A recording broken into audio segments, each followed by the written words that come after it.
Le scientifique Ketu Michigeni, qui est un presque prêtre comme scientifique, a développé plusieurs projets en Afrique qui m'ont fasciné.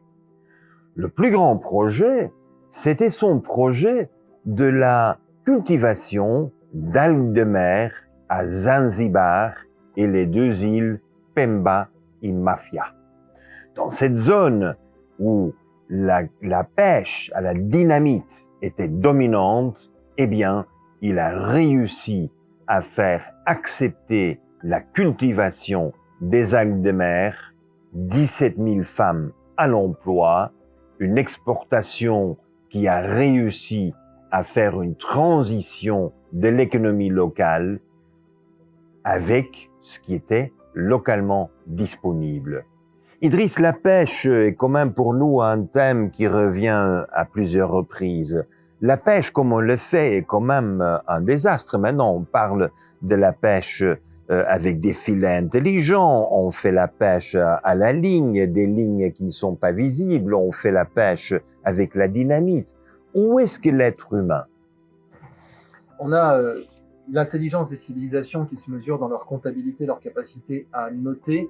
On ne note pas une tortue qui est prise dans un filet, on ne note pas une tortue qui est prise dans un vieux truc en plastique pour tenir un pack de bière, ce qui est complètement débile. Et c'est pour ça d'ailleurs que notre économie sanctionne ce genre de conneries, c'est-à-dire que un petit truc en plastique pour tenir un pack de bière, c'est sanctionné parce que on voit l'avantage de pouvoir tenir un pack de bière, mais personne ne note et ne rend responsable celui qui a créé ça, de quand une tortue est prise dedans, elle est déformée atrocement, etc. Concernant la pêche, on a cette collision entre une mentalité de l'Antiquité et les moyens technologiques actuels. C'est le problème d'ailleurs de la pollution. Nos ancêtres, ils jetaient les déchets dans la mer ou dans la terre. Les Gaulois, quand ils jetaient des amphores dans les rivières, ça polluait pas.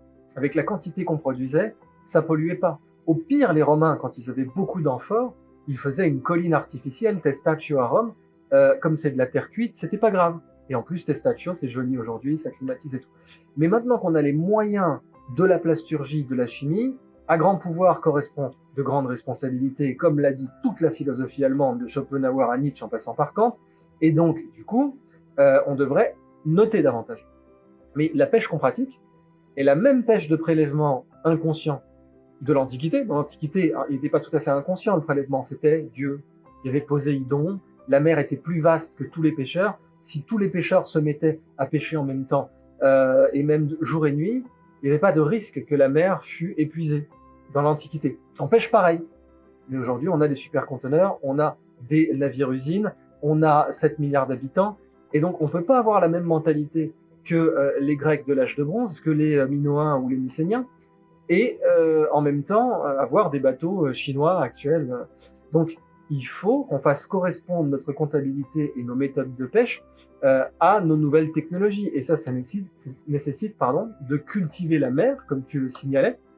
Pourquoi est-on encore chasseur-cueilleur vis-à-vis de la mer, alors qu'on est dans les années 2020?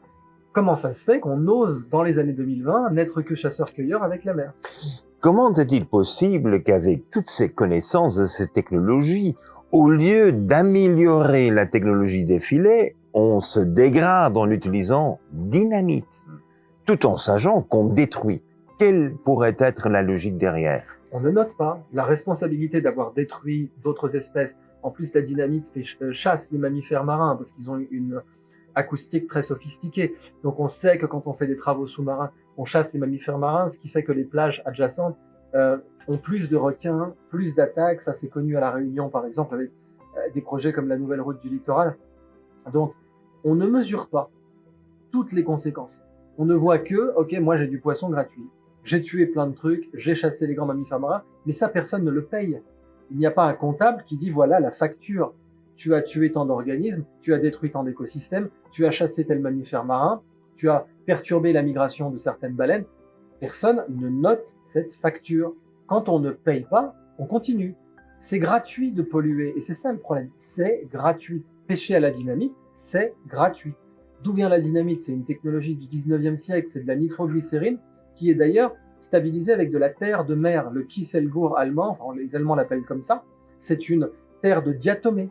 Les diatomées ont un squelette en verre, et Nobel s'est rendu compte que quand on versait de la nitroglycérine dans les diatomées compressées, on la stabilisait. On peut secouer un bâton de dynamite, un bâton de dynamite, c'est de la nitroglycérine, donc, mais il se passe rien, il explose pas.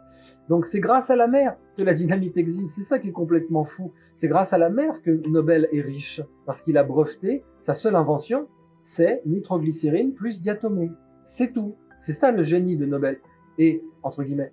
Et ce génie, il l'a mis au service de cet explosif, qui ensuite lui a servi à créer les fameux prix Nobel grâce à la mer. Donc, quand on pêche à la dynamite, on retourne la mer contre elle-même, en quelque sorte. On prend les fruits de mer d'il y a plusieurs dizaines de millions d'années pour faire un explosif et le stabiliser et détruire les écosystèmes. Tant qu'il n'y aura pas quelqu'un pour dire la facture est là, on continuera.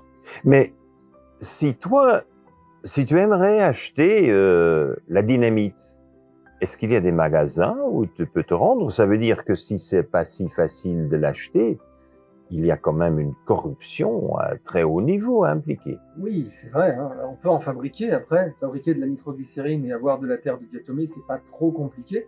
Mais oui, il y a de la corruption parce que ça rapporte de l'argent. On le voit avec, par exemple, Haïdar El Ali. Il a commencé sa carrière au Sénégal où il a fini ministre du Développement durable. Il a commencé sa carrière comme marchand de meubles. Ensuite, il a voulu faire sa passion qui était la plongée. Et là, il a vu qu'on pêchait à la dynamite. Et il a été choqué. Parce que pour lui, c'est un musée, la mer.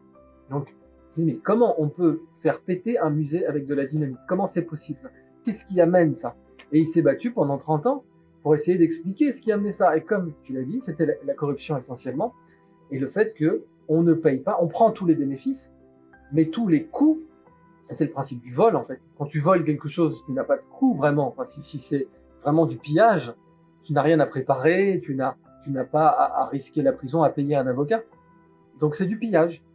Mais n'est-ce pas la pauvreté qui amène les gens à prendre des décisions si destructives comme faire devant la côte de Zanzibar, une côte si jolie, historique aussi, dans cette côte-là, c'est la pauvreté qui est arrivée et qui a causé cet excès de comportement. Oui, parce qu'avant, la pêche traditionnelle était rentable.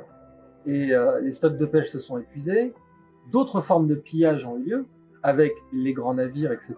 Ça a provoqué le phénomène de la piraterie en Somalie, ajouté à la déstabilisation de la Corne de l'Afrique. Et pourtant, on a vu que des solutions existent. Nous, la seule solution qu'on voit, c'est d'aller tuer ces gens. On prend les pirates et on en fait même des films, Captain Phillips, qui est une histoire vraie. Mais Captain Phillips, ça se termine par les pirates sont tués. C'est les méchants, nous on est les gentils, on est responsable de rien concernant la surpêche. Personne pose la question de pourquoi ces types-là doivent faire de la piraterie pour survivre. Et donc du coup, pourquoi ou de la pêche à la dynamite ou de la piraterie? La pêche à la dynamite est moins risquée que la piraterie, mais elle rapporte un peu moins aussi. Mais peut-être que c'est devenu la seule façon d'être rentable. Et puis on a des entrepreneurs comme ce grand spécialiste du thon à la criée au Japon, qui est allé voir des pirates somaliens, qui leur a dit « Mais moi, je suis spécialiste du thon, je suis prêt à payer 900 000 $ pour un beau thon rouge. Je suis prêt à payer 900 000 $ à la criée. Vous m'amenez un thon rouge, je vous paye 900 000 $. Et il est allé, il aurait pu être pris en otage. Ils l'ont écouté. Ils ont filmé, ils ont dit très bien. Écoute, nous, une prise d'otage, ça peut nous rapporter 100 ou 200 000 $. Si on a bien fait notre travail, ça peut nous rapporter jusqu'à 5 millions, mais les risques sont tellement grands, on risque de perdre notre vie. Là, chercher un thon rouge, c'est quand même beaucoup plus simple. Le bon thon rouge, mais c'est déjà revoir un peu plus la mer comme un musée, en se disant, oui, dans la mer, où on chasse à la dynamite, où on coupe les ailerons des requins et où on les jette, il y a des œuvres d'art visuelles, mais même aussi gastronomiques. On pourrait déjà traiter les stocks de pêche avec plus de qualitatif. Alors, la beauté du projet du professeur Keto Michigeni, c'est qu'il savait très bien que la dynamite détruit les coraux, détruit l'écosystème. Il n'a pas du tout fait l'attaque ni la critique. Il les a proposé une sortie qui n'avait rien à voir avec ni les poissons ni les coraux. Il a proposé de cultiver des algues de mer. Qu'est-ce que tu en penses de cette stratégie de trouver une solution hors du raisonnable, hors du commun, afin de, par après, créer une industrie qui emploie quand même 17 000 femmes. C'est exactement comme avec ce grand chef japonais. C'était complètement fou. Un politicien qui souffre d'analyse paralyse, un fonctionnaire des Nations Unies, tu lui présentes sur un mémorandum la possibilité de contrer la piraterie, de substituer la piraterie dans le golfe d'Aden en leur demandant d'aller chercher des thons dignes des enchères. Ils rigolent, ils baillent ou ils rigolent. Donc il faut le faire pour que ça marche. Mais c'est ce qu'avait dit Martin Luther King dans son discours au prix Nobel. Il dit nous ne pouvons pas juste dire il ne faut pas de guerre. Ça, ce sont les lâches, les stupides, tu sais, que tu peux voir sur les réseaux sociaux, qui mettent no war, qui mettent hashtag no war. Bon, c'est facile ça, mais ça marche pas. Ça, c'est pas du vrai courage. Le courage, c'est d'aller substituer.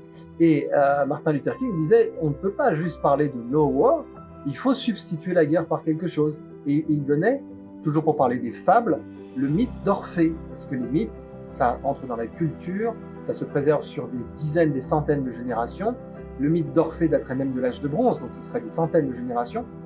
Et il est encore là, et il touche Martin Luther King qui fait son discours au prix Nobel. Il dit, Orphée est amené par Ulysse, parce qu'au début, Ulysse voulait entendre le chant des sirènes. Ils se sont dit, on va mettre des bouchons de cire, mais les marins voulaient enlever leurs bouchons de cire, et Ulysse se fait attacher au mât pour entendre les sirènes, mais ça marche pas. Alors, il décide de faire monter Orphée à bord, et Orphée chante tellement bien, sa musique est tellement belle, que le chant des sirènes n'a plus aucun intérêt.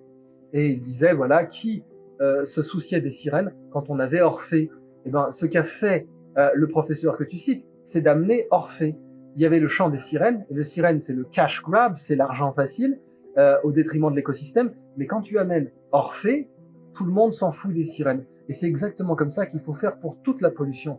Il faut dire, la pollution, c'est stupide, on peut te faire mieux, on peut te faire gagner plus d'argent, de façon plus pérenne, et en plus plus digne.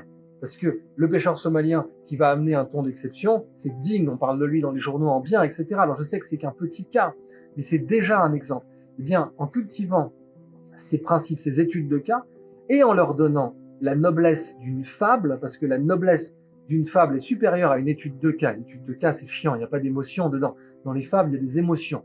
Et comme disent les Indiens, les émotions, c'est des pensées juteuses. C'est une émotion, elle sort pas de ta tête facilement. Une pensée, ça rentre, ça sort. Mais les émotions, elles restent dans ta tête.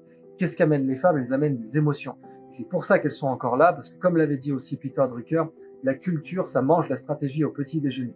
Et donc, quand tu amènes une étude de cas, tu fais de la stratégie. Quand tu amènes une fable, tu fais de la culture. Et la culture, c'est plus puissant que les études de cas. Les fonctionnaires blasés qui font de l'analyse paralyse peuvent pas comprendre ça. Mais ceux qui ont encore un cœur et qui sont capables de comprendre que les émotions sont plus puissantes, d'ailleurs, pour mettre les gens en mouvement, comprennent tout l'intérêt de transformer ces études de cas en fables.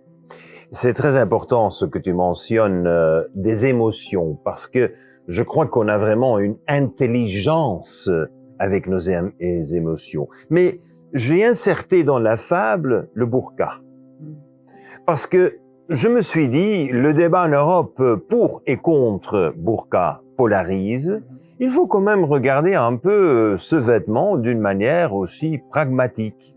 Et le pragmatisme, c'est que quand vous êtes comme femme obligée de travailler 5, 6, 7 heures par jour avec vos pieds dans l'eau, dans le soleil, il est mieux d'avoir un burqa. Oui, c'est assez marrant de voir que toute la question du voile qui était pré-islamique au départ, qui est apparue à l'âge de bronze chez les Phéniciens avec les temples d'Isis, en plus dans des circonstances complètement opposées à la pudeur, puisque c'était pour la prostitution sacrée à l'époque. Le voile a représenté plusieurs choses, mais il y avait toujours l'aspect politique, l'aspect culturel et l'aspect pratico-pratique, qui était en effet d'éviter les coups de soleil ou, dans le cas de la prostitution sacrée du temple d'Isis, d'éviter de reconnaître la femme du voisin avec qui on pouvait avoir eu une relation pendant la journée de débauche qu'offraient les Phéniciens une fois par an. Et oui, c'était une autre époque. Mais il y a l'aspect culturel aussi. Et aujourd'hui, comme tu le disais, c'est devenu polarisé parce que c'est devenu une question politique, c'est devenu aussi une question de revendication de part et d'autre, c'est-à-dire ce fameux pour et contre pour créer des camps, alors qu'en fait, ça vient en Occident, des vestales romaines qui entretenaient le feu sacré de Rome, qui devaient être voilées. En fait, les vierges voilées dans le christianisme viennent du syncrétisme romain. Ça n'a jamais été une demande de Jésus, ça n'a jamais été une demande des apôtres. les vierges voilées dans la religion catholique, les religions chrétiennes en général d'ailleurs, parce que on va en retrouver dans plusieurs pratiques, même orthodoxes, et moins souvent, parce que la plupart des temples orthodoxes et des abbayes orthodoxes sont plutôt masculines. Mais l'idée d'avoir des vierges consacrées voilées dans le christianisme vient des Vestales romaines qui gardaient le feu sacré de Rome. Les algues génèrent beaucoup d'emplois, les algues génèrent des revenus. Les algues, dans ce cas-là, sont devenues vraiment un facteur de révolution, une révolution douce, une révolution économique, où la femme a pu retrouver son rôle dans la communauté, dont l'homme se concentre sur sécher les algues et de les mettre en bloc et de les envoyer aux États-Unis où ils deviennent une nourriture. C'est devenu un revenu important. Et pour moi, ce qui est clé, c'est que pour une fois, on a trouvé des ressources qui étaient présentes mais pas reconnues. On les a pu transformer dans des ressources avec multiples. Et bien entendu, on me pose la question, mais tout est exporté. Oui, mais ça peut être le problème. Les mouvements de biomasse sont pas forcément négatifs à l'échelle des écosystèmes. On sait que quand le lac Tchad, par exemple, s'est asséché, ce qui reste une catastrophe écologique, cela dit, bon, tout le Sahara était vert à une époque. Le cas du lac Tchad est davantage dû à l'activité humaine, mais il y a des écosystèmes plus vastes qui ont été détruits par le passé. Et le lac Tchad a des fonds de phosphore, évidemment de phosphate avec les poissons morts. Et le vent maintenant emmène ces phosphates jusqu'en Amazonie, où il fertilise l'Amazonie et où une grande part de la biomasse de la forêt amazonienne peut persister grâce à ces phosphates. Donc, que les transferts de biomasse se fassent à grande échelle n'est pas forcément mauvais, mais c'est vrai qu'on perd des opportunités, surtout quand on a des problèmes locaux qui ne sont pas réglés à l'issue de l'exportation. C'est ça, en fait, qu'il faut regarder. Si après l'exportation, des problèmes locaux demeurent, que ce soit donc de fertilité des sols, d'emploi, d'égalité des chances, etc., on a peut-être un problème vis-à-vis de l'utilisation des ressources et on aurait peut-être dû avoir des effets multiplicateurs, comme tu le rappelles toujours dans tes études de cas, pour garder qui des emplois, qui de la matière, qui du savoir-faire sur place. C'était le cas à El Hierro, c'était le cas pour différents projets comme Las Gaviotas, qui a été vraiment ton baptême de l'économie bleue. Donc, je suis pas toujours contre forcément l'exportation de biomasse, mais c'est vrai qu'il y a des opportunités ratées quand on fait ça sans réfléchir aux effets multiplicateurs qu'on pourrait avoir sur place. Alors, les algues ont le grand avantage qu'elles accumulent 10 fois leur poids en 6 semaines. Et quand les algues ont leur poids, ça donne protection aux alevins, aux petits poissons qui puissent alors se cacher contre les prédateurs. Ce qui rend possible la régénération de la biomasse des poissons au même moment, ce qui rend possible un jour la régénération de la forêt, des coraux. Et j'espère que, comme je termine toujours les fables, et ça ne vient que de commencer, que nous ne sommes pas capables de voir la totalité, mais effectivement, le grand atout de cette initiative, c'est que les revenus ont été si élevés qu'il n'y avait plus l'intérêt de faire la pêche à la dynamite. Et c'est ça, Orphée qui bat les sirènes.